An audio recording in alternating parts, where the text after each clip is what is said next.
Let's face it, US consumers are about to feel the pinch in a big way, and this time, there's no sugarcoating it. A recent report from Goldman Sachs reveals that businesses will soon be passing on the majority of tariff-related expenses directly to buyers.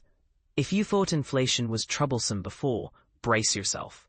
This could reshape how everyday Americans spend their hard-earned money. But here's where it gets controversial. Who should really shoulder these costs? And what does it mean for the economy in the long run?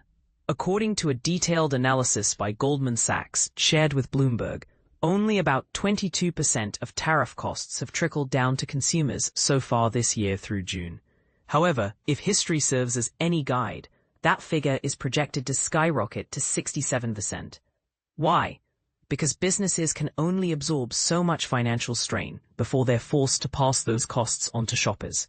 And when that happens, wallets across the country will feel noticeably lighter. To put this into perspective, let's talk about inflation. The Core Personal Consumption Expenditure, PCE Index, a key measure of inflation that excludes food and energy prices, stood at 2.8% in June. Goldman analysts predict that this number will climb to 3.2% by December. Here's the kicker. Without the added pressure of tariffs, inflation would have been a more modest 2.4%.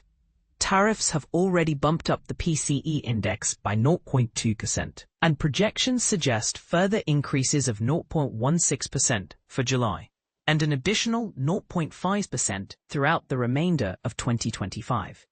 For families trying to stretch their budgets, these numbers aren't just statistics. They represent real-world challenges. But wait, there's more to unpack.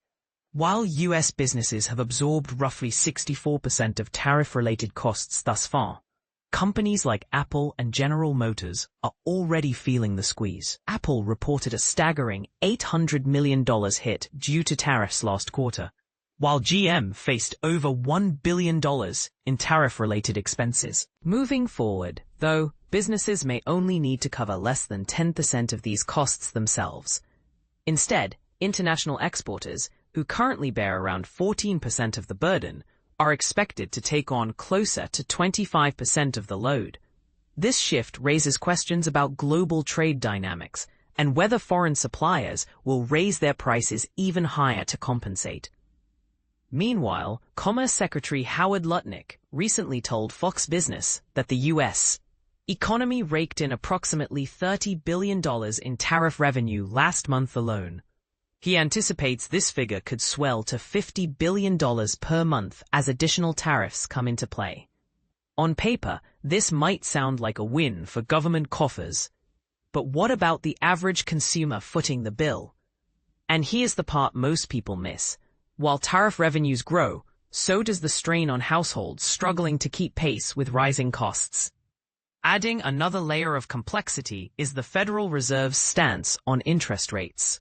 Despite persistent demands from President Donald Trump to slash rates, Fed Chair Jerome Powell has remained steadfast. In fact, the central bank has voted 5 times this year to maintain benchmark interest rates within the 4.25% to 4.5% range. Powell argues that officials need more clarity on how tariffs are affecting the broader economy before making any cuts. A move that has infuriated Trump, who claims the Fed is stifling economic growth. Last week marked the implementation of new tariff rates targeting nearly 70 countries. Yet, predicting the full impact on U.S. consumers remains elusive. President Trump's unpredictable nature, he's shown willingness to reverse course on major trade deals, such as those with Mexico and Canada, adds yet another wrinkle to an already complicated situation. How can anyone plan for the future when policies seem to shift overnight? So, what do you think? Should businesses bear more of the tariff burden, or is it fair for consumers to pick up the tab? Does the influx of tariff revenue justify the potential strain on household finances? Share your thoughts in the comments below. We'd love to hear your take on this hot-button issue.